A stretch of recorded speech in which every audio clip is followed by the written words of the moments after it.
Welcome back to the Sip and Swish podcast. Here with Lucas McLean, Nick Reed, I'm Jason Stoltz. So we'd like to thank all of our devoted listeners. You guys are the best. You've really helped us blow up over these last couple months. There is one thing we'd like to ask everyone to do. Please, if you can, pop on iTunes or wherever you're downloading our podcast from and hit us with a review. It'll really help us continue to grow, and we'd appreciate it. But on to the first quarter.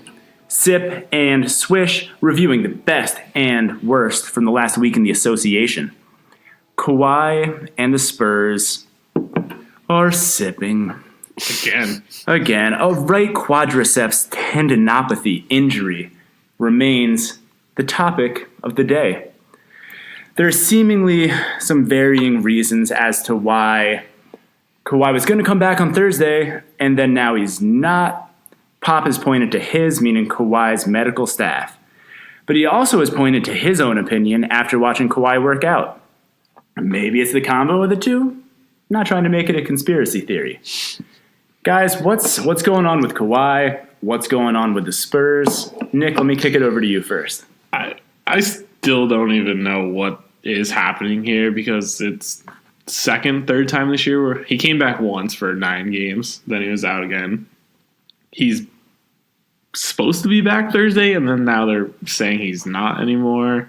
I don't know what to make of this. Either show him down for the year, or he's like something's going on. I'm starting to buy into the something's going on. Probably 2 months after everybody else is buying into it. I think the Spurs are blessed right now that Markelle Fultz is a bigger injury story right now, or else there'd be way too many cameras in San Antonio for their own liking. Do you think that's what it is, or do you think it is just the San Antonio market is still so niche that... There's probably that too, but this is like a really bizarre injury situation. Skip Bayless is the only person outside of San Antonio who watches Spurs basketball, so I mean, none of us really know what's going on. I know. I mean, if Kawhi's not playing, I'm definitely not watching the Spurs. But when Ramona Shelburne broke that story that he's not going to play on Thursday, I just kind of assumed that now it's going to be a Spurs loss because they got beat pretty handedly by the Pelicans last time they played.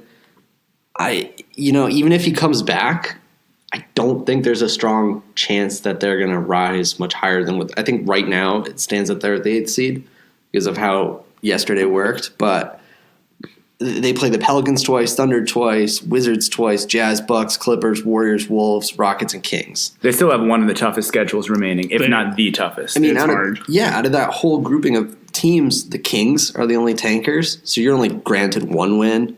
They could probably steal a win from the Wizards.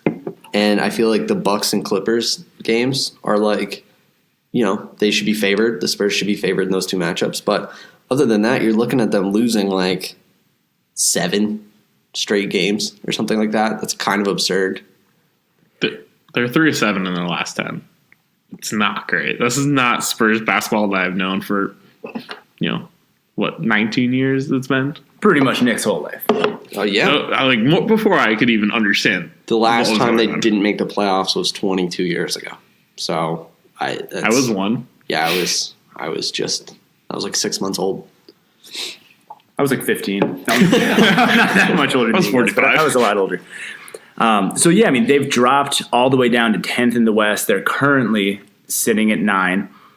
Lucas, one of your hot takes last week, which is looking pretty damn accurate, was that they were going to miss the playoffs. We all bought into it. And this continued Kawhi narrative seems to back that up. I mean, nothing's changed on my end. If Kawhi's not back, they're not making the playoffs. I don't even know if Kawhi back, they'd make the playoffs. They were 5-4 with Kawhi this year. He played 9 games. He averaged 16, 5, and 2. His defense was pretty much where it had been, though. His defense was strong. Right, his offense was just not there was struggling. But shouldn't that kind of stat line, that kind of Kawhi be what you expect? Because he's going to need, the first 6 games, he was only averaging 13 points when he returned. So he didn't really kick into high gear until, 2 weeks after straight gameplay. And by the time he comes back, right now, he's only going to have 15, 14 games left to get into a groove for the playoffs. So I don't know if they might just go 500 with Kawhi. I don't know. I don't see them being a superstar, like a super caliber team, top tier team, even with Kawhi coming back. Is it even worth it to have Kawhi come back this year at all? Right, and maybe that's why Pop is so. I don't know. His comments are just very varied, and he was like, "This is a player and a coach's decision." And then he's talking about the medical stuff. It's just the whole thing seems very odd. It seems very disorganized almost. And like they're just trying to cover all their bases at this point. None of it feels Pop-like because it feels like Pop isn't in control of the situation fully. And that's I feel like that's a scary situation for him because I feel like the owner is like, if Kawhi's healthy, we're playing Kawhi. And Pop's like, no, like we're doing this my way. This is how it feels. And which they have always done. I mean, they did the same thing with Tim Duncan however many years ago. Mm-hmm. So, I don't know. Kawhi, Spurs, you're sipping. Now, the Raptors played Houston this past Friday night, and that game was a swish. That was an awesome game. Raptors snapped Houston's 17-game win streak, so it was a pretty huge game for those guys. Houston has followed up that loss with winning their next 2 games. All the stars had a really strong game from both teams, less maybe CP3, but he didn't play awful. So it was great. It was kind of like everyone showed up, everyone balled out, and we had this amazing spectacle to watch. It was interesting because I saw someone post this about how CP3 didn't guard Kyle Lowry. He was just kind of hiding off, not really playing defense. Because everyone always claims him to be like such a great point guard defender. He, all NBA first defense team. But Kyle Lowry got hot that game, and CP3 didn't show up to shut him down whatsoever. So this is kind of maybe a foreshadow into the playoffs of being, is CP3 going to be able to guard anybody? Is he going to be able to guard a Steph Curry? Is he going to be able to guard a Russell Westbrook? I didn't think about it from that perspective. I know that Rockets fans were like a little worried about what you're saying because they have been hiding CP3 on the defensive end, and that's like a real issue. Like you can't hide a guy that has been touted as like a guard stopper, and now he can't perform at that level, and then playoff time he's going to have to do it. I kind of thought the Kyle Lowry performance was like this is what confident Kyle Lowry is. This is when people go into the playoffs and like, okay, we got Kyle Lowry, like we're gonna be good, right? And then he just kind of shrinks and he doesn't exist. Shoots like 30%. Right. If you watched like a majority of that game, Kyle Lowry was taking like in transition pull up threes when it was like, okay, I expect you to drive and then dish, but no, you were just pulling up, and that was like super confident Kyle Lowry that you haven't really seen in a couple weeks. Right, like DeRozan, we all know is their best player, but on that night, Lowry had a fierce game. We're at the point of Raptors saying, look at us. We are the number 1 team in the East. No one's close to us. You can say the Cavs are there, but they're just not.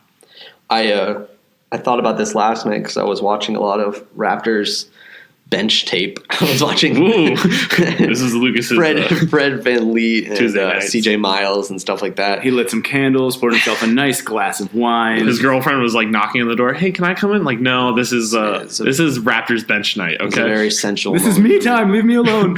Very private. I had a bubble bath going. But the big thing that struck me was like, what really is the difference between this team and the Hawks team of like 2 years ago? That was the number 1 seed. They had 60 wins, that Hawks team. They were incredibly deep.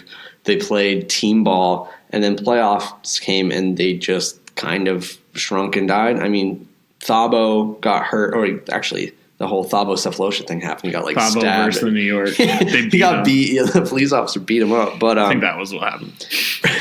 Right, they had 1 injury, but like the Raptors are kind of on that path of they play so much team ball, except I think they're like a step above that Hawk team because they have DeRozan. Right, that was going to be my number 1 option. back, but I feel like that team is structured just like that Hawks team of like you get to the playoffs and maybe DeRozan isn't as aggressive, and then you're just stuck like everyone panicking because you're relying on the next guy to do something. I hear you in the sense that they're more Detroit Pistons from the mid 2000s, where it's like the amalgamation of all these talents, and less, Kobe, Shaq, less Jordan, Pippen, less, you know what I mean? 1, 2, yeah. But I do think DeMar DeRozan he's at least a top 10 player in the league. And no one from that Detroit team was. No one from that Hawks team that you mentioned was either. Yeah, no, they have a top guy. They have a top guy. And the fact, I think it's more on Dwayne Casey saying, like, I trust 1 through 12 to be on the floor in crunch time. And it's a benefit to all those players saying, the coach trusts me. It's Van Fleet out there in the clutch against the Pistons game where he hit the corner. It ended up being a 2 because his foot was on the line. But look, you're going to be in the end of games. I want you to be there. I think it's a good thing for them that they have so many guys they can rely on. Now, let me ask you, Nick. So you bring that up, but as we all know, rotations shorten in the playoffs.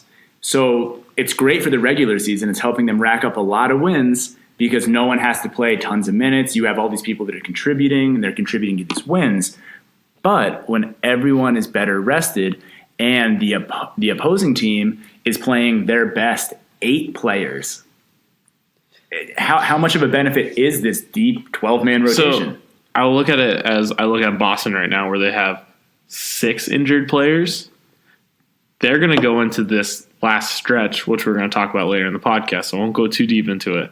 They're looking at this last stretch really going to be rough if they can't get these people on the floor.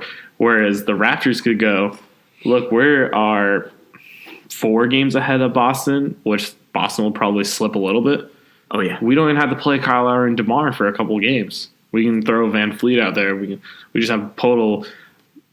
I think it works for them to be the fact that, yeah, a lot of teams do shrink their bench, but maybe they don't have to. I don't know if the Raptors even have that luxury.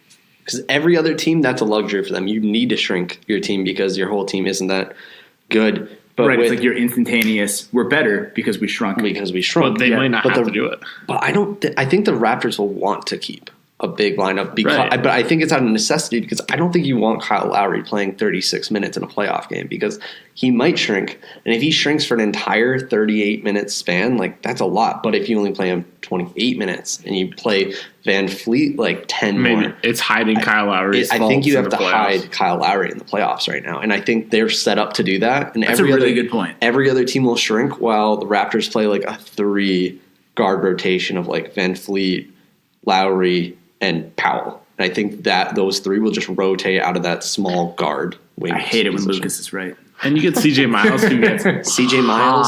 Yeah, he's going to play like 12 minutes. He'll replace DeRozan when he goes out. It's perfect. But back to this Raptors-Houston game. Raptors showed they can beat Houston. Now, it's a regular season game. I'm always the person like, whatever, regular season doesn't matter. The Rockets were on a 17-game winning streak. They're going for that number 1 seed. They want to show we're better than the Warriors. They were playing as hard as they could play. We're sitting there at work watching on my 2-inch phone the end of the game. While Lucas still has to work, Jason and I are like, no, we're just not working. But that was such a fun end of a game to a 1-1 seed. I kind of hope that's the finals. Yeah, I mean, it's an amazing finish to a game when you have 3 grown men huddled around an iPhone 3 or whatever. It's an iPhone 5 or SE, whatever it is called. Yeah, just watching it on, like, not even on Wi-Fi, just on whatever, like, cell network you're getting at that point, and it was awesome. So, BPI odds to win the title. You're sipping. You're ridiculous. As of Tuesday, these are the BPI odds to win the title this year. Rockets, 34.1%. Golden State Warriors, 32.2%. Raptors, 26.2%. Celtics, 4.4%. And then it gets just like real dismal. Philly, 0.7%. OKC, 0.5%. And Cavs, 0.1%. I feel like we all probably have different takes on this, but I do believe we all think the BPI odds are sipping. I think when, like, the regular season, looking at these odds, it seems like some teams are ridiculously high and some are low. And when you go to the playoffs, I think these odds they normalize a little more. But I don't really disagree too much because to me it feels like realistically when you start an NBA season, there's only like 5 teams that can make it to the finals, like are actually built to do it. Then when like the end of the season comes, it's like, okay, these 4 teams, like at some point I realized like it's gonna be Houston or Golden State. Like it should really just be like in the West, it should just be like a 50-50, which one of them are gonna be there. And then the East is kind of more of a crapshoot, even though Toronto is favored. But keep in mind, these odds aren't to make the finals; they're to win the finals. They're the win. But then I think I would put some of these lower. Like I think I'd put Boston lower than 4 almost because they don't have they're not an NBA champion talented team right now. Like with all those injured guys, and maybe even if they were all healthy, then you have like a 25-year-old Kyrie, and then you have a 31-year-old Horford. But a Kyrie who's hit arguably the biggest shot in the NBA Finals. I agree, but I don't know. He has championship pedigree. But I still don't see like Kyrie. He doesn't play like all defensive. He can't do everything. And then the rest of your team is rookies. Right. I don't know. Just looking at all these other teams, I think there's only 3 teams in the league built. I think the BPI just took the top 2 teams in each conference. We're like, we're going to give them percentage. And like, obviously the West is going to win it this year. I mean, unless something crazy happens, it's going to be Rockets or Warriors, depending who's coming out of the West. Yeah. I mean, barring a significant injury, yes. Yeah. It's going to be barring quite a few significant injuries to both of those teams. So here are my biggest issues, and I'm going to walk you guys through one of them at least in great detail. So bear with me here. So anyone need to crack a beer for this? Because it's going to take a minute. I've got a full one. All right. You got a halfie. So if the playoffs started today, the Raptors would face Miami. If it was the Bucks, the current 7th seed, this gets much worse. So I'm going to break down why the Raptors being at 26.2% makes no sense at all. So I would give the Raptors 95% chance against Miami in a first-round series, probably a 75% chance against the Bucks. I think that's being fair to all parties involved. If advancing, they would then play the winner of Cavs-Wizards. I give them about a 65% chance against either of them. You know, they're favored by a bit, but it could go either way, and I don't think that many people would disagree with me. If they advance, they would presumably play a weaker team than either of those in the conference finals, and I would give them a 70% chance against anyone in that field. So, then they would have to play, presumably, the Rockets or the Warriors for the chip. I'd give them a puncher's chance at 35% against either. I feel like I'm not being brutal on the Raptors. I feel like I'm just being moderately realistic. So, in scenario 1, where they start off playing Miami in the first round, when you do all the math, that's a 15% chance of winning the chip. If they play the Bucks in the first round, according to my percentages, that's an 11.9% chance of winning the chip. Again, BPI has them at 26.2. That's just trash. That doesn't make any sense when you actually do the math. I feel like Toronto would be favoring, like they must favor Toronto against the Wizards more than 65. Like I bet it's like 80-20. How do you feel about my 65? I feel like Toronto should be favored a little more just because Wall's injured. But then, like, I don't know if this takes into consideration that the Raptors have fallen apart the past few years in the playoffs. But also, like, they had that comeback year against the comeback series. They were like the only team to take 2 games off the Cavs. Yeah, it was the Cavs. And then I think in the conference finals, whoever they'd have to play, it'd be like the Cavs or like. Not as of right now. No, it would be a. So like in the conference finals, they'd be looking at the Sixers. The Bucks, or the who else would it be? Yeah, it wouldn't be the Cavs or the Celtics. Thank you. I don't think you're that far off. I think I'd probably favor the Raptors in a few more series and a little bit higher. So my end percentage would probably be higher than yours was 11.9. Is that what you had? 11.9 was against the Bucks. If they started with the Bucks. So I think I'd probably put them more around like 19 to 20. Okay, but still a good bit lower than BPI. Yeah, I think BPI is too high. But 26 is very high for me. I went in and I was like, 26%. That's like, oh wait, that's like one out of 4 chances that they're gonna win. No, I just don't see it. There's only 2 teams that are gonna win this year. It's the Rockets or the Warriors, and I will go to my grave saying that because I still think the Warriors are gonna take out the Rockets. Just fool's luck, but I like your percentages. I like that. Did you do the math yourself though? You scoundrel. No, I didn't. Nick was there when I had to call my brother, who was a mathematical wunderkid, and he crunched those numbers for me. So I gave all the percentages, but he told me how to take all those odds and combine them into what the overall percentage of winning the title would be. I tried all sorts of additions, and my ways were not very smart. Quickly, the other part of the BPI odds that I thought was just absolutely crazy. Cavs at 0.1%. 0.1% for a LeBron team. Just shut up. You're right. It's way too high. It should be 0.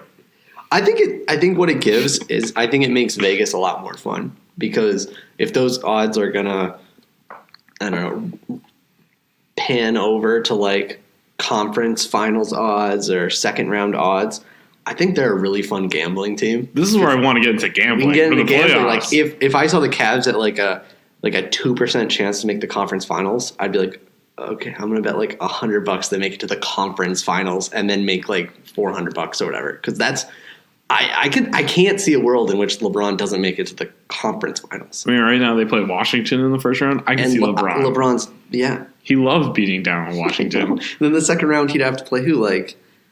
The Pacers if they moved on? Pacers or the 76ers? Yeah, come on. I'm favoring LeBron this whole way. And the 76ers are kind of fool's gold right now. They're the wild card. I'm of both conferences. But you know what? I feel like everyone is saying that, and I'm, as the Sixers fan, so much less sold that that's actually true. We don't beat good teams. We don't. Since February 12th, Philly has only defeated one team in the current playoff race. That's an entire calendar month. We have lost twice against Miami, once against the Bucks, once against the Wizards, and last night's super deflating, soul-crushing loss to me against the Pacers, where I had my sweet little daughter Maya, 2.5 years old, yelling at the TV, "Go Birds," because any team I'm rooting for is now the Eagles from the Super Bowl, because she watched the Super Bowl with me. That was her first sporting event. The Philadelphia Eagle Birds. Yeah. And yeah, it was just, I was really happy actually that she went to bed right around halftime, because the F-bombs just started flying after that. All right, let's start the second quarter with some hot takes. The first hot take I have is that the NBA is going to make a big mistake trying to fix this tanking problem. They tried fixing it by reevaluating the draft process, the lottery process. Now the top 3 teams in the draft all have a 14% chance to get the number 1 pick. They also contacted the Bulls and told the Bulls they need to start playing their starters. They did the same thing with the Kings. I think this is a slippery slope for the league if the front office is telling the head of the league is telling teams how to dictate their lineups. What do you guys think? So to me, this is 2 different issues. The first one, I like that they're trying to de-incentivize tanking through making the bottom 3 teams have an equal percentage. That being said, it's not enough. Every team that's not in the playoffs needs the same percentage of getting a pick. That's how you fix this. That's the only way. And even then, there's still going to be people that are like, oh, well, if I'm the 8th seed, if I'm a fan of the 8th seed, I want them to actually become the 9th seed, because then we might get the number 1 pick. It's yeah, there's always going to be some argument against why anything's not perfect. But if every team that didn't make the playoffs had the same exact odds, I think that's the way to go. I think most fan bases and most teams are okay making the playoffs. So to me, that's the solution there. Along the lines of the NBA getting involved in lineups, that's wrong. You can't do that, because you can't. There's just so many things that go into it. There's so many factors. There are veterans versus young players. There are, expiring contracts versus, people that are going to be on your team for years to come. There are just so many different ways to look at this that I don't want the NBA and Adam Silver involved in that minutia. I agree in the fact that the NBA shouldn't sit there and say Robin Lopez should start over, I can't even think of the Bulls backup. Felicio. I'm never good at saying that. Or Justin Holiday over Dewaba. It's a great name. But that doesn't make sense. You shouldn't be telling me I should start Robin Lopez. Because what? Robin Lopez has a maybe 1 plus minus. Like, he's a positive 1 to my team. When I could train this younger player who I have for 4 years where Robin Lopez is gone in a year. I shouldn't have to play them. And the same thing with the Kings. Why should I play Zach Randolph, who is just a hindrance to the team? And the way in which he plays his position is archaic. It's archaic, and he doesn't need to be playing. The Kings have some young talent that they should be letting grow.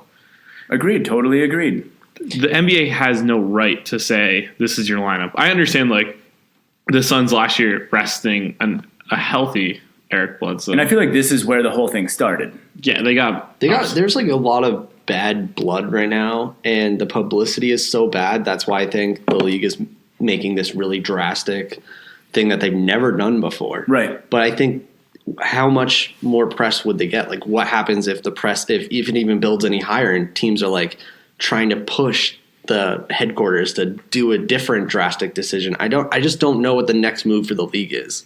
And I think they're going to make a big mistake. And Adam Silver has been on a great track so far as commissioner. But anything farther than this could be his biggest, like, downfall. It's like you said, a slippery slope. Yeah. But I do think that the fans in general are just all on board with trying to stop tanking. It's not enjoyable. And it's not fun if your team is negative. Like, if your playoff bound team, their seeding or their playoff chances are negatively affected by another team playing a tanking team. You know what I mean? Like, it's the last day of the season and you're playing the Bulls and they're just going to tank. And, like, my team is adversely affected by that. Like, that's just not fun. That's not really part of the game. It almost goes back to, was it last year when the Lakers played the Jazz on the last day of the year? And it was like... Oh, it was Kobe? No. Was that the Kobe year? Last year or the year before? The year before? Maybe the year before, where the Lakers ended up winning because the Jazz ended up not caring because they couldn't get to the playoffs because of something. But the last day of the year, all of a sudden these teams are, either really trying or they're like, hey, I'd rather play you in the playoffs. We're not going to play LeBron James, Kyrie Irving, Kevin Love. We'd rather play the Bucks in the first round than the Wizards.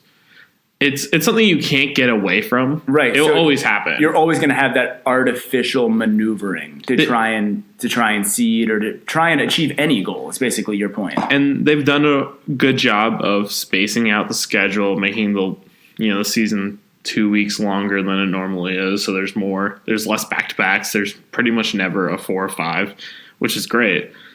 And I agree with what you said earlier, Jason. It should be almost to the fact that the worst teams should have an equal chance to get the number 1 pick. Because then you would have people like, okay, we want to retool our team to be the 10th seed, but we could get the next LeBron James. But look at the drafts. Donovan Mitchell was 13? Yeah. Donovan Mitchell's 13. Do you really want to be the worst team in the league, or do you want to just get that kind of mid-range pick now? It's just a crapshoot. It's a crapshoot. The lottery is just a crapshoot. So to circle back, I disagree with Lucas's hot take. The NBA is not making this a bigger problem through their measures.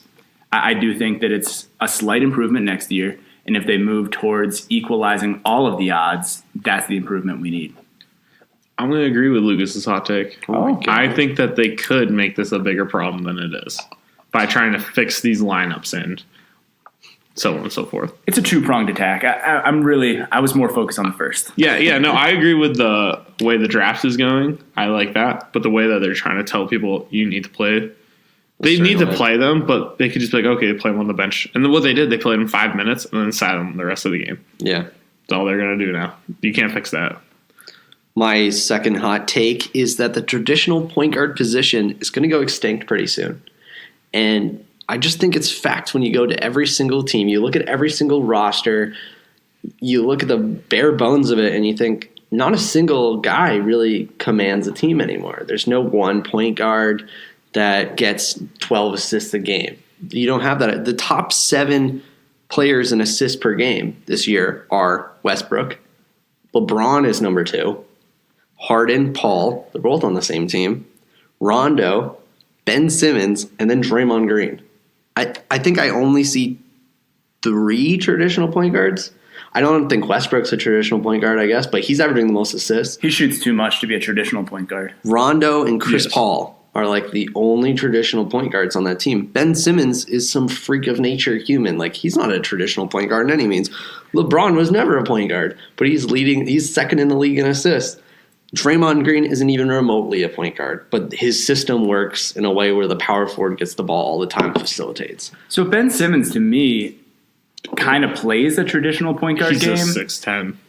It's just, it's exactly that. It's his stature that actually makes him not a traditional point guard. His stature allows him to, grab all the boards and not fit into that traditional mold. But it's not like Ben Simmons is jacking up shots. He's a pass-first point guard. So to me, he's kind of in the middle. I don't think he's necessarily a huge departure from the point guards of old. He's just like 7 inches taller than them. Right. Say you compare these top 7 to a decade ago. Sure. No, I mean, I agree with your point. Let me start out by saying that I think the traditional point guard will become extinct. Because think about 10 years ago. You had Chris Paul number 1. Darren Williams was number 2. Steve Nash was 3. Jose Calderon, Jason Kidd, Rondo, and Baron Davis. Every single one of those you could describe as a true point guard. Oh, I loved Baron Davis. You can't even remotely say that to today's game. It's completely different. It's more like a team system where like your bigger guy gets the ball and has to distribute.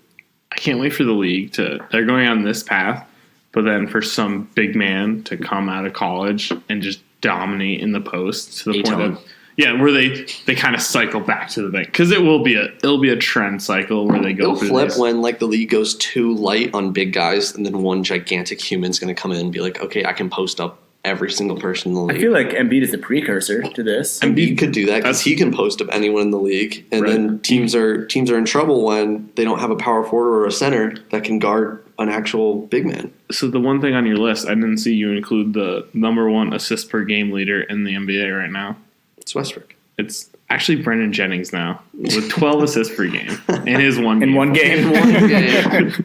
But yeah, no, I think I agree that the traditional point guard might die off soon.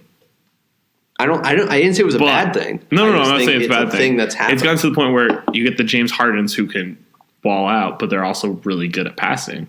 But honestly, when you look at Harden on the Thunder team, he was more of a point guard than Westbrook was. Westbrook was always a shooting guard when he was coming up, and Durant was a, just massive individual who could score the ball. He was a scorer, and to the point that Harden was the predominant ball handler late game. So do you guys agree or disagree? I agree. I agree with you, Jake. I disagree. Oh, man. I don't like agreeing with you. Even though I just did on the last take. And even though your response actually was agreeing with you, he's still going to just say at the end of the day, I know. So for number 3, I have that Boston is primed to lose 10 of their last 12 games.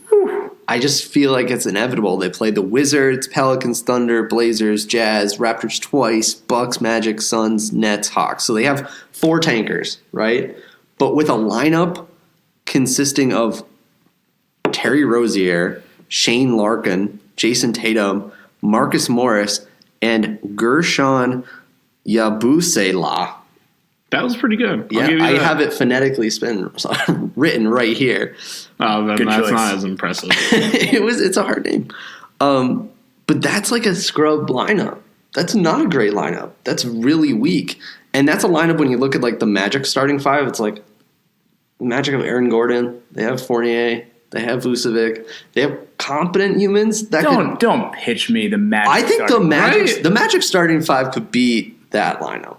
You heard it, listeners. You heard it. Lucas just insulted your intelligence. No. First of all, it's not the Magic. It's the Orlando Super Magic. The Seattle Super Magic. Seattle Super Magic. But I mean, Excuse me, fans. If you field that lineup for any point during this stretch, it's going to be really rough. I mean, that lineup will go 50-50 against like any of these terrible tanking teams. You hear how Lucas just wants to keep talking because he's so afraid of how we're going to destroy this argument? I don't think it's that bad. Boston's going to lose a lot. Okay, Boston is going to lose a lot. I am 100% with you there. But losing 10 of their last 12, no, absolutely not. Not with a top-tier coach. But they don't have any of their lineup. But they only could. have one starter. You're looking at this in an extraordinarily pessimistic way. Out indefinitely doesn't mean out forever. It just means they don't have to give the time for him. Yeah. It's a cheating way. Yeah, but even if like Irving was out for 7 games, that's still incredibly like their offense doesn't exist without Irving. So you said losing 10 of 12, so they're only going to win against 2 games. 2 games against some of the and they've got the Magic and the Suns. Magic, Suns, Hawks, and Nets. Dude, you're crazy. You're crazy. Sacramento. And Sacramento. Teams that are tanking. They're racing to the bottom. Yeah, but okay, so they lose against every single one of these other teams. So they lose like 8. So they lose against Wizards, Pelicans, Thunder, Blazers, Jazz, Raptors twice, and Bucks. Sounds like a better hot take. So like 8 out of the last 12. See that? I mean, that I could buy. That maybe I could support. I just feel like that lineup, that terrible starting 5 lineup without having at that point they won't have a bench because that is their bench. And it's the worst part of their bench. So then they'd have like 3. They're playing an 8-man rotation. Brad Stevens becomes player, coach. You'd have to get on the court. Bill Russell? So like exactly. The next. Bill Russell. Bill Russell puts on his Brad Stevens like suit and is like, oh no, I'm actually Brad Stevens. Like, can I play? I mean, they played the Magic. They played the Magic this week in like 2 days. So play Friday. On Friday, yeah. So I could see if that's the lineup being fielded, like Magic are going to win that game. Nick, where do you come down on this? On the side of sense or on Lucas's side? Oh, the side of sense, because Lucas is just insane. I mean, they play some good teams, but they play a lot of good teams. They play a few good teams. They play 8 teams, 8 good teams. Yeah, but they are a good team, and they are a good team. You can't say no. You don't know how long Al Horford's out for. He has an illness, which could be 2 days, could be a week. Kyrie could be back next Friday. Yeah. We don't fully know their injuries. And like Jason said, Brad Stevens is a good coach. He can work his way around. They're going to beat the Magic because the Magic don't want to win. They're going to beat like a Sacramento. They're going to destroy Phoenix. Just pummel Devin Booker into the ground. Largely because they're your team. Are they in Boston? Because that changes everything. Phoenix is good. Phoenix is good in Boston. Phoenix, no. Yes, they are good in Boston. No, they're in Phoenix. Oh, they're Phoenix. in Phoenix. Is not. Oh, I see. Just because you guys fouled to get Devin Booker the fake 70 points. We beat Boston a lot. We talked about this last week. You faked it. Okay, so the 4th hot take is the Bucks will be a top 3 team in the playoffs. In the Eastern playoffs. Okay, not the total playoffs, but we're looking at the Eastern race. Okay, so can you clarify real quickly, top 3 seed or just actually like top 3 quality of team? Okay, perfect. Because when you have to reduce that roster lineup to an 8-man or 9-man rotation, this squad is Antetokounmpo, Bledsoe, Middleton, Jabari Parker, Brogdon, Tony Snell, and then you have like John Henson's actually the only center, and then you have like a backup wing of Deladova. But that whole team is defensive. Every player up and down plays good defense. And then you're playing Giannis the entire game. You're playing Bledsoe the entire game. Middleton's a great player. He's averaging like 18, 5 and 5 or something. He's a great wing. I was talking to Nick about that before the pod today, actually. I think Middleton is the straw that stirs the proverbial drink, if you will. Yeah, I think Middleton needs to be that 22 guy a night. He needs to drop 22 points on top of Giannis's 28, 30. If Middleton comes up big, they're a hard out in the playoffs. Like, I don't – it's just going to be tough to beat them. Middleton is going to be a great player. He just needs to be – he just has to be Middleton. If he's any less, the team's going to struggle. Right. I think Jabari Parker is probably the biggest wild card because say he does well in like a 7-game span – that'd be incredible. Like if they're just expecting him to get like 12 points a game. But if he's getting like 19, 20 points a game in a series, that's going to be huge. They're going to look elite at that point. I'm going to hijack your hot take. Okay. Yeah, you didn't see this one coming. I didn't. Brandon Jennings is going to be starting over Bledsoe. That's too much. That's too far. You've gone too far. He's played one game. He's played one game. He's played one game. He doesn't play defense. Bledsoe doesn't do anything. Bledsoe is now good on defense on the Bucks. When he's locked in, he can be a pretty good defender. Yeah, but his offense is just absolute trash. No, it's not. It really is. Bledsoe? How many times do you watch Eric Bledsoe play basketball? Enough to see him just do absolutely nothing. I watched him pound the ball against the floor just over and over and over for 10 seconds. How often have you watched Bledsoe recently? I've watched a lot of Bledsoe. Yeah, it was in one of those bubble bath sessions. Yeah, exactly. The D-League guys. So you disagree with my hot take? Oh, I don't think they're a top 3 team now. Top 3 talented team. Okay. So I'm gonna kind of, I guess this is my new role on this podcast. I'm gonna kind of push on this one. 2 weeks in a row. 2 weeks in a row. Only one take in my pushing though, both weeks. But I am gonna kind of push because I just genuinely don't think after the Raptors. All right, so you have the Raptors as the best team. After that, to me, you have Miami as the worst team. Lowest, yeah. Okay. And literally every other team between 2 and 7, I don't know. I just genuinely don't know. I've got nothing else to add. I'm sorry that I don't. But is Philly better than the Bucks? Maybe. I don't know. Are the Cavs better than the Bucks? Kind of. I'll go with Jason's hot take. I agree with this. You're just gonna push. No. Not push, just that the third best team is. There's basically no difference. The third best team is 2 through 7. Yeah. Lucas doesn't love that. I don't love it. I think that's weird. He's wearing dismay all over his face. It's weak. It's a weak hot He's also take. wearing a Stanley Cup hat, which is just kind of a little offensive to wear to the Sip and Swish Especially because podcast. it's dirty. He doesn't even clean it. No, I need to that clean is it. the dirtiest hat I think I've It ever was. seen. This was my dad's hat in '94. Someone It's an offered, old hat. It's do you been know there someone for- offered been around Lucas for a like while. $300 for that hat, and he said no? Yeah. Wow. Yep. You can't put a price on sentimental value. You can't. Yeah, $300 I could. So my last hot take is that Curry is more important than Durant. I feel like this is more mild of a hot take, but I just think it needs to be said, and I think it needs to be cemented. The Warriors are they shoot 7% worse when Curry's off. The pace of play is 8 points lower. It's so significant when Curry doesn't play, and if you just took Curry off this team, the rate in which they win without him, they'd be like a low 50 win team on the season, which is good. But they're 11-5 without Curry. Durant really struggles without Curry. There have been games where Durant will drop 45 and they'll still lose, or they'll win by 2, or they'll win by 1. And it's Durant isn't the same person Curry is, because if Durant was out, Curry could still spread the floor. People get ISO situations. People are able to cut. It's a completely different team when Curry's not there. Curry is one, if not the best offensive talent we'll probably ever see. We've seen this before. When he is playing, he sucks in 3 defenders when he's 30 feet away from the rim, because he can hit that shot without any question, without any doubt. He is efficient from right there. Durant's a hell of a basketball player. He's no Steph Curry. And I would even put Steph Curry as the second best basketball player in the league right now. I think so. I think that's completely fair. Curry's 2. I think Durant would be 3. I agree with your take, your initial hot take. Same. I completely disagree that Durant is the second best basketball player, if not the best basketball player in the world. He's not the best.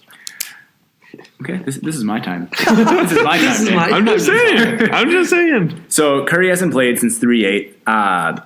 The Warriors have lost at Portland and at Minnesota without him. Durant has been spectacular. He's scored 37, 40, and 39. The difference is Curry makes everyone else around him better. Durant makes people better, but not to the same extent. That doesn't change the fact that Durant is better than Curry. That Durant is singularly better than Curry. He's a better defender, he's bigger, and he can score better than Curry. I don't see where there's ambiguity. Yes, is a team better with Curry? Well, isn't that the point? I guess this There's runs different conversations, man. I guess this does run down to the LeBron kind of versus Jordan debate. It's Jordan's better. well, Durant's this is what I better. mean. This is what I mean. LeBron's better as a team player. It's the Magic Johnson effect. He's a better player. He makes everyone around him better. But Jordan, the more skilled basketball player, absolutely. Durant has the skill set that honestly makes me insanely crazy because he can do things that I never thought would be possible. At 7 feet tall. At 7 feet tall and just, the body of like a 190-pound man. But I see what you're saying there, and I agree with that. I was more in the fact that Steph Curry makes everybody else better, and that's why he's like behind LeBron. Because LeBron does that as well. He makes people like Rodney Hood look like all-stars, or J.R. Smith look like he's worth $15 million. Like once out of every 5 games. Yeah. Well, J.R. Smith is just not. But that's on J.R. Smith. That's on J.R. Smith, throwing bowls of soup at, trainers. All right, welcome back to the third quarter. This week we have an interview with Jake Whitacre, SB Nation's editor for Wizards site Bullets Forever. I love that name. Thank you for coming on. Yeah, no problem. Believe it or not, the actual site name was supposed to be Bullets Fever, but there was a mix-up with SB Nation when they registered the site. And, I think it actually kind of worked out better. So, I think it does too. It's good to have a brand. I like Bullets Forever. Bullets Forever. So I guess let's just jump right into it. And I think the biggest thing with the Wizards is John Wall's injury. And now there's a lot more question marks around his return. What do you think about this? Yeah, I think the big thing is just, don't rush him. If the team has shown anything while he's been out, it's that, they can manage for themselves. It's not like, other years where it was like, a very young Bradley Beal and Garrett Temple trying to, score 40 points a game. The team is functional. It can, give good teams a run, and, they're doing just fine. So, you don't have to rush John Wall because you've got him under contract for, 5 more years after this, and he's only going to get more expensive. So don't try to, rush him out there just to, make a playoff push right now. You've got plenty of time to get him right and where he needs to be. The last thing you want is to, kind of create a Derrick Rose situation by, exposing him to a greater risk of injury. Yeah, you guys are all in financially on him, and that would just be a tragedy. Yeah. You have a little cushion, too. Yeah. Like the Wizards have like a nice cushion where if John Wall sits and the Wizards keep slumping a little bit too hard, you guys can't lose a playoff spot because the Pistons are too terrible right now to even. They're too far out. They're too far out. And so like even like worst case scenario, Wizards fall to like 7 or 8. You guys can still like manage until John Wall comes back in the playoffs. Exactly, and I'd like to remind the listeners that the Wizards did sweep the Raptors in the 2015 playoffs. So, if it goes to a 1-8, that is, just something that might be in the minds of Kyle Lowry and DeMar DeRozan. But they're so mentally tough in the playoffs. I can't imagine. Yeah, the Raptors are never falling apart. So who would you most like to see in a first round series? Who do you think the Wizards match up best against? I would say probably Indiana, even though the Pacers, kind of throttled the Wizards a couple weeks ago, just because, I think depth is going to be an issue for Indiana, and, they know what it's like having Bojan Bogdanovic playing playoff minutes and how you can kind of exploit some of his defensive issues. So I think they'll be eager to take advantage of that. And, Markieff Morris has had a lot of success against Thaddeus Young this year. So I think those are two matchups that would really work well in Washington's favor. And then, as long as, Beal can kind of go toe-to-toe with Oladipo, I think, everything else is kind of a positive for the Wizards. I feel like every single person I've talked to about the playoff race in the East says they want to play the Pacers. It's really funny because they are the third seed. And I feel so bad for them because they're overachieving so much. And then when you actually look at their roster, it's like, okay, Milwaukee is favored against Indiana and Milwaukee's the seventh seed. Or like Philadelphia, it's like, okay, Philly's going to take it to Indiana. And Indiana's just like, but we're playing so well. And everyone wants to play Indiana right now. Yeah, and I think it's too just when you don't have that established kind of playoff brand, more people kind of want to, take that shot than, someone that's been there before and, knows what they're doing. Sure. Who do you think gives the Wizards, their toughest potential first round matchup? Who would you least like to see? Well, if we're taking Cleveland off the board, just because they're Cleveland, I guess the other scary one is Philadelphia. Generally the Wizards have done okay against Ben Simmons and Joel Embiid this year relative to other teams, but I think in the playoffs they would really try to exploit those mismatches. And the Wizards' production at center has just been awful lately, so I think Embiid could really have a field day against those guys. What's interesting is we keep seeing it that exact same way. And I'm actually a big Sixers fan, so I watch a ton of the Sixers games. And I've seen Embiid come up really short against the Wizards in at least 2 games this year.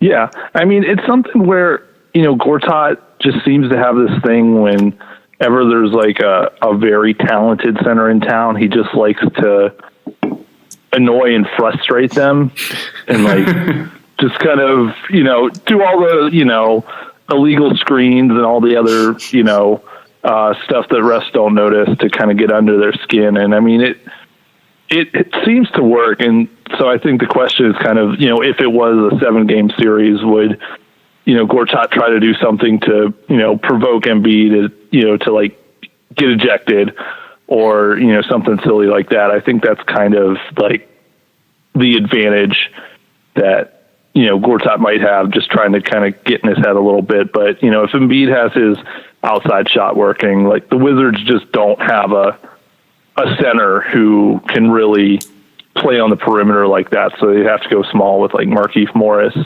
And that's really not a good idea against Embiid, I think, because then he would just take it right back down to the block and create all sorts of problems there. Sure.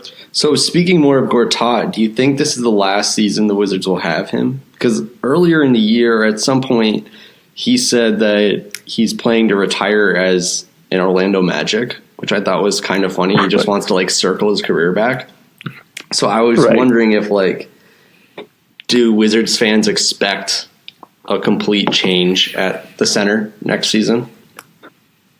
Yeah, I think there's going to have to be something at some point, just because with the way the cap is kind of set up, Gortat's, if he leaves in free agency, they don't even get cap space for him. Yeah. So, it just from dollars and cents, it makes sense to move on from him at some point. I think the key is just, how much do they want to treat him like an expiring contract to somebody? Because, in that case, they might want to try to wait till, January or February and kind of get that right, inflection point to get something back, that's maybe a little more useful. But yeah, it wouldn't shock me at all if they try to move on from him in the summer. I think the whole, Wall Gortat thing was a little overblown, but for sure. Sometimes, there's just always that tension that sometimes you just like to avoid. And if they can get somebody who can, provide comparable production there, then it might just make more sense to move sooner than later. Is there any hope for Ian Mahinmi to rise as the starting center on the team, or is he just a sunk cost at this point? Yeah, he just fouls too much to be a reliable option there. I think I did some digging on it, I want to say a week ago, and he averages 7.5 fouls per 36. That's insane. And no one else that's played his number of minutes is over like 6.2. So that's, it's just not sustainable. Like, he'll have some good moments, like Tuesday against Minnesota, he had like, I want to say like 10 points, 9 rebounds, but at the same time, Karl Anthony Towns had a monster night. Yeah. So it's just, if you can get 15 to 20, tolerable minutes out of him, that's a win. And then, you just got to kind of figure out what else you can get either by another center or just going small the rest of the way. It's crazy to think that you guys are paying him like $16 million for maybe 15 to 20 minutes of time.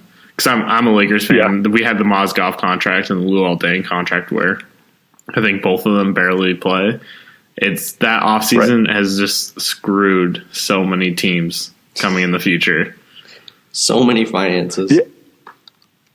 Yeah. And it was crushing to go from like an hour before everyone was like, oh, the Wizards might have a shot at Al Horford. And then no. And then you get Ian Mahinmi instead of Al Horford. Yeah. And it was, reality hits you quickly. So we spent some time earlier in the podcast in the first quarter talking about ESPN BPI odds to win the title this year. If you just had to assign a numerical value to the Wizards' odds of winning the NBA championship, just kind of off the cuff, not to spring it on you, but what would that number be? Like 1.5%. Okay, that's a pretty reasonable number, actually. Reasonable. Yeah, I think the path is, Toronto falls apart in the playoffs. Boston is kind of inexperienced outside of Irving and Horford. Cleveland just continues to fall apart. And, if all three of those things happen, then, Washington can kind of fill that vacuum. And then, you just hope whoever they face in the West, someone gets injured and Washington wins by default. All the dominoes fall in place. The Wizards win. How has attendance been this year? I know when I was living in DC, the Verizon Center kind of often wasn't that full. And just as someone that used to live in the area, I'm curious how, the team's a pretty damn good team, middle of the pack for, playoff seeding right now. Is DC behind this team? They're more behind it than they were. It's always tricky in DC just because it's a very transient population. You got a lot of people that move to the area who keep their, allegiances to their past teams. And, it's kind of hard to get people to stick around town with just kind of how awful the commute is a lot of the time. But attendance, at least last I checked, is up a bit. It's not quite at the same fever pitch it was at the tail end of last season when, the Wizards went on that really big run and, really got people's attention. But, I'd say generally they're trending in the right direction, and they're actually, like, I know there was a report last month that I think TV ratings were up like 70% over last year. So that's a big increase. And, I think it's just, even though the Wizards have been frustrating at different points this season, they're starting to look like a sustainably solid team, which, considering the last 40 years of Washington basketball is, a big improvement. And I think, people are starting to recognize that. So a reoccurring theme on this podcast is that we are not huge Wizards fans. And I think going back, it's more like the personality wise of like the team the past few years we're stars. We deserve the recognition. It's been Beal and Wall saying like, why don't we get the calls? It kind of feels like they act like they've achieved so much. I guess this is from a non-Wizards fan, but how does that portray at all with Wizards fans? Like, do they like the personality of like John Wall and Beal being like, we are superstars, like treat us as such? Yeah, no, I think that's definitely been a point of contention and frustration. Like, I think on the whole, they like Wall and Beal. I think, like, especially like what Wall does in the community and what Beal does in the community are both like things that like matter. Like if you live in the area and like have real like cachet. But Okay. you know when they do those like national TV interviews, it's just like, oh no, don't say anything. Please don't say anything. And it's like, oh, they did it, and you know. And so it's like, you know, especially if like Washington gets paired up with Cleveland, it's just like, you know, we've seen this show before, you know, with Arenas and Deshaun Stevenson. So it's like, you know, we don't need to do this again. Yeah, if Rachel Nichols is walking in the building, someone needs to hide Wall and Beal from her because they're going to say something stupid. Exactly. Well, and you know, like even like when Paul Pierce was there, like, you know, as great as he was, I think he kind of instilled some habits that are fine when you're Paul Pierce, but you know, it's a little trickier for Wall and Beal to back him up when they don't have the ring. I mean, he hit the biggest shots in like the history of the Wizards playoffs. That one playoff series, I don't even remember. He hit that shot that didn't count, right? It was like he left his hand at the buzzer. Yeah, it was that one series. It hit like 2 game winners, and then like the third one that was going to send him to overtime or something didn't count. Right. I can't remember who they were playing, but that was incredible. And then I could just feel the ego rise. That was the Atlanta Hawks series. It was so good. Right. Well, I think that Paul Pierce gave them that mentality that they were trying to show off, like, look, we're this good, but they haven't backed it up yet. They haven't gone to the conference finals or, NBA finals, where if they had done this, they could have this kind of ego, like we're, 1A, 1B to the Raptors right now. But they are both top 5 in their own position too, because like John Wall, arguably a top 5 point guard. Beal is a top 5 shooting guard. So it's like they're in that tier of they should be able to talk, but then they haven't achieved much. So it's just like a hard situation to be. So if you had to, and again, none of us are stupid enough to say that this would make them better, but if you had to choose at some point between keeping Wall and keeping Beal, which player would you prefer to have to continue, building around? I think honestly Beal, but a lot of that is just because of the salary. Right. Like if they were making the same money, I'd still probably ride with Wall. Okay. Just because I think you could, reconfigure things with like a different kind of shooting guard and still kind of make things work. But yeah, I mean, just considering, how Wall's salary is going to balloon as he gets older, it's, I think you'd rather kind of align with Beal. Fair enough. Last question. We appreciate your time so much. How do you feel about the narrative and the stats that back it up, that the ball really sticks with John Wall? And is that an issue? And is that something that, in your opinion, can be fixed? Yeah, I think the thing with it is, the way they've played with Satoransky is by necessity to a large extent. Satoransky just is not a good pick and roll point guard. He can do a lot of things well, kind of moving the ball and kind of fostering that movement. But Marcin Gortat, since Wall went down, is shooting 45% from the field, which is not good for a center who cannot shoot 3-pointers. And so that's I think kind of just a main aspect of it's like a lot of stuff that looks nice, but in the end isn't always as productive as it should be. And so I think there's elements that Wall can take from how the team has played without him. He definitely needs to be more engaged off the ball. He has just that great burst. He should be a guy who's amazing at, backdoor cuts and everything else, but he isn't. Yep.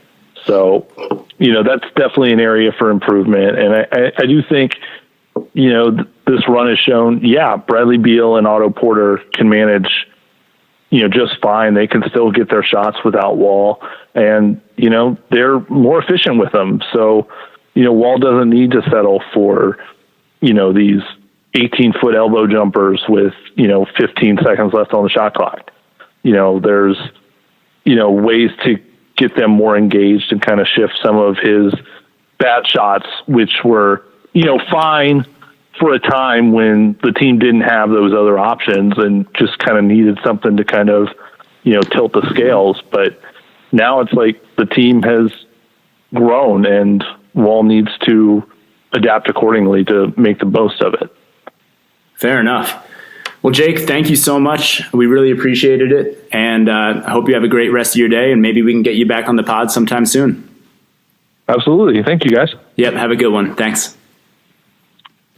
Welcome to the fourth quarter, everybody's favorite quarter, because we're hosting the 5 marquee matchups of the week. That's how you introduce a quarter, Lucas. Yeah, Lucas, learn. Sorry. We're going to hop straight into this. Game 1. Well, maybe don't totally learn. We don't totally learn. Game 1 coming Thursday. This is going to be the Cleveland Cavaliers versus the Portland Trailblazers. The Cavs are slumping. They just can't seem to put a full basketball game together. Is LeBron really caring? We don't really know. Portland's hot. 10 games in a row that they have won. Their So favorite. it's in Cleveland, correct? No, it's in Portland. Okay, in Portland. In Portland. 68% in favor of the Blazers. Who are you guys taking? Start off with Jason so Lucas can follow up this week. Good choice. I'm taking the Blazers. Oh. I wanted, if it was in Cleveland, I would take the Cavs. I really would, just because they're getting desperate. They really are at this point. But I'm Dame Lillard, dude. Dame Dollar. Take me home. He's a SoundCloud rapper, as the kids say. What the fuck is SoundCloud? Just kidding. I kind of know. It's like We're a on cloud it. with sound in it. Yeah, I'm taking the Blazers. Okay. They're way too hot, and Damian Lillard is a monster. He is killing it, and he's giving himself a slight little MVP conversation. According to some. According to Nick. I'm taking Cleveland. Yeah, didn't see that one I coming. honestly did not. No. I thought you picked this game just to pick Damian Lillard. Okay. No, I think LeBron's going to come in and say, no. I've said this. We've all said this before. LeBron's going to come in. They normally end up losing this game, but he's going to come and say, no, this is my house. I want to, show you guys what's up.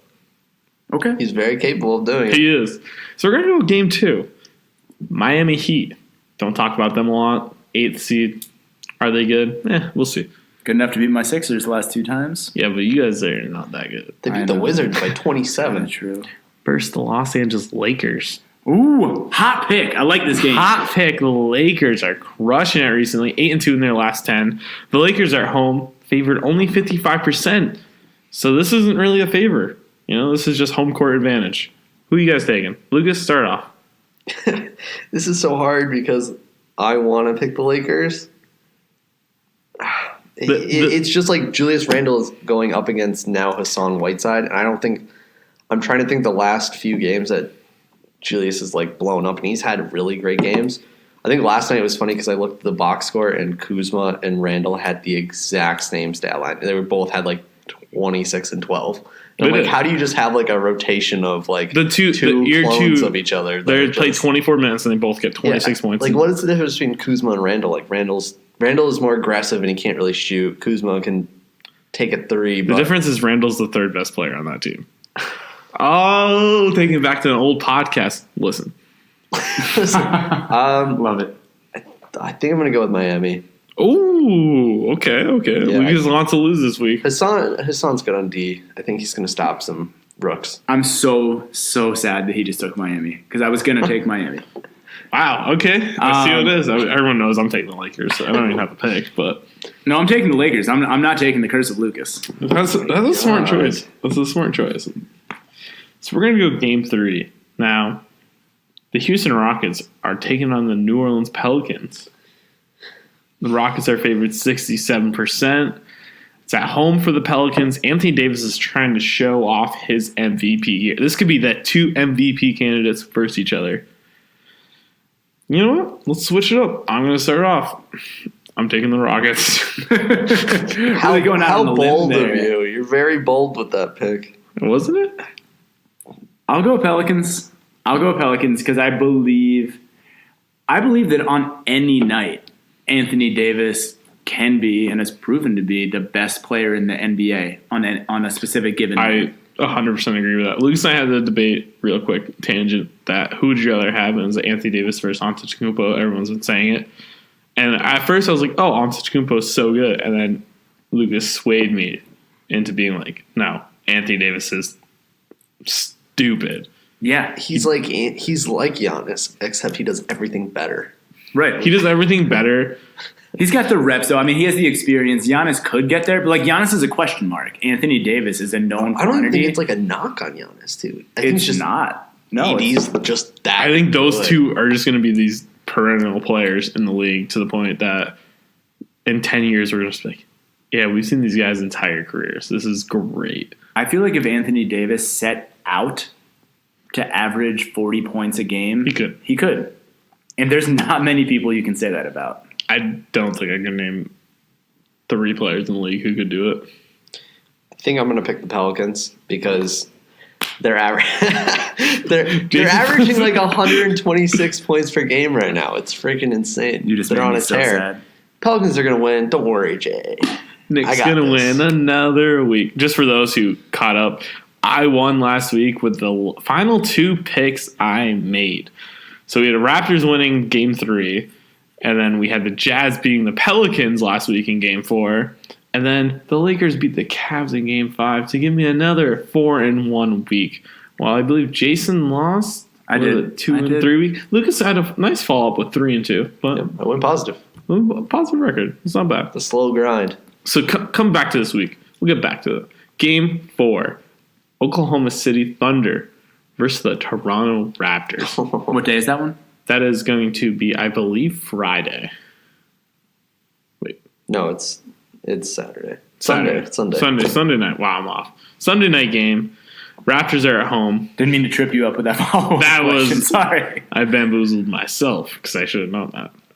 Yeah, no, Toronto's favored.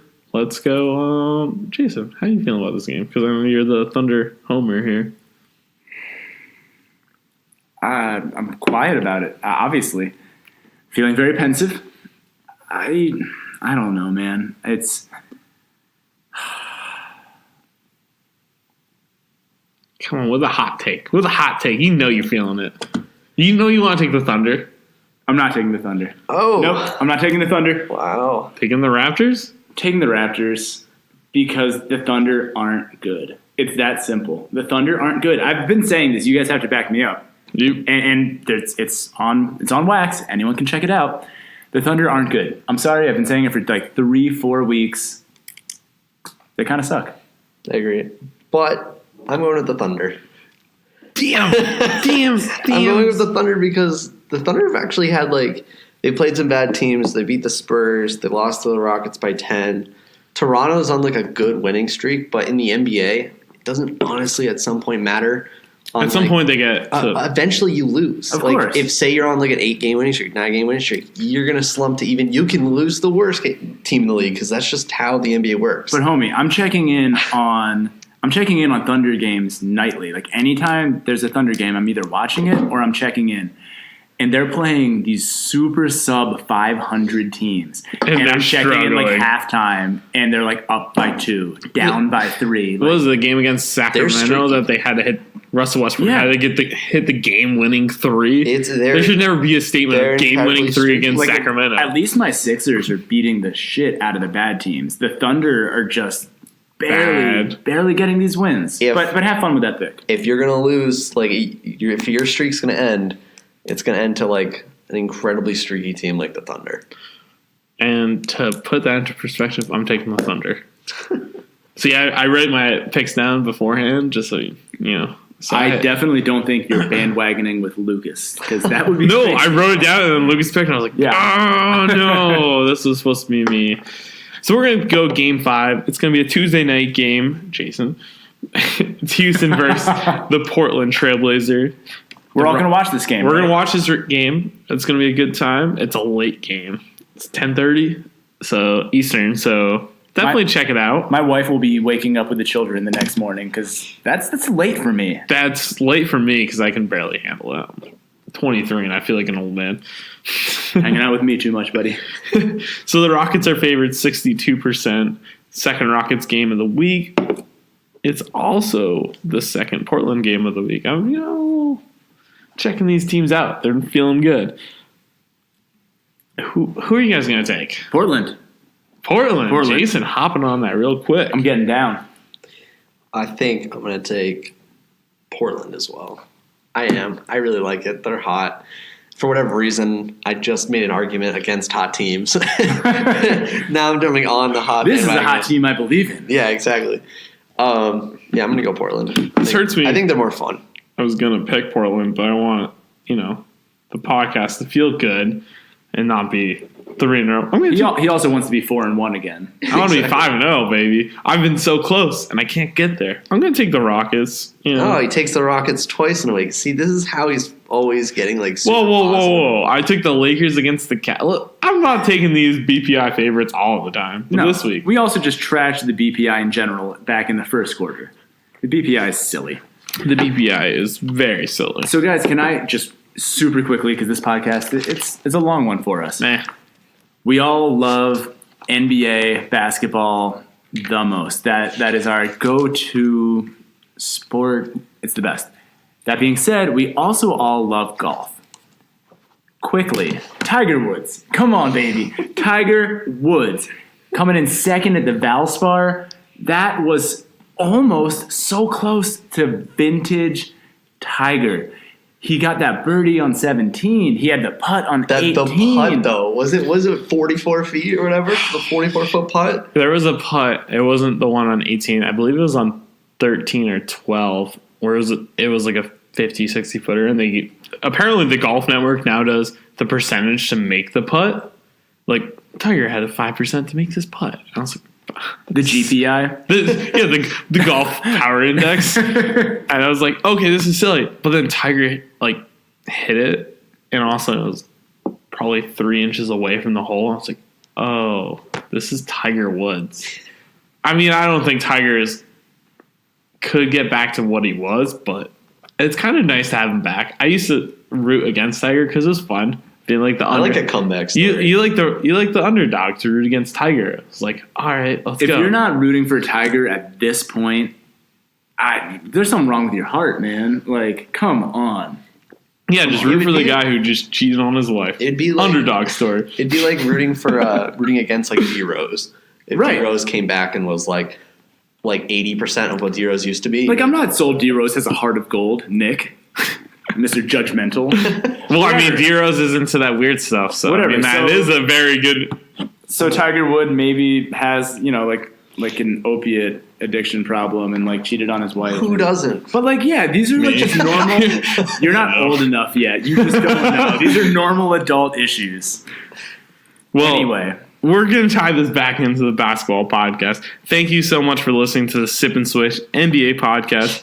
Like we said, starting off this podcast, give us a review. Let us know what you're thinking about us. It'll really help us out. We thank you so much.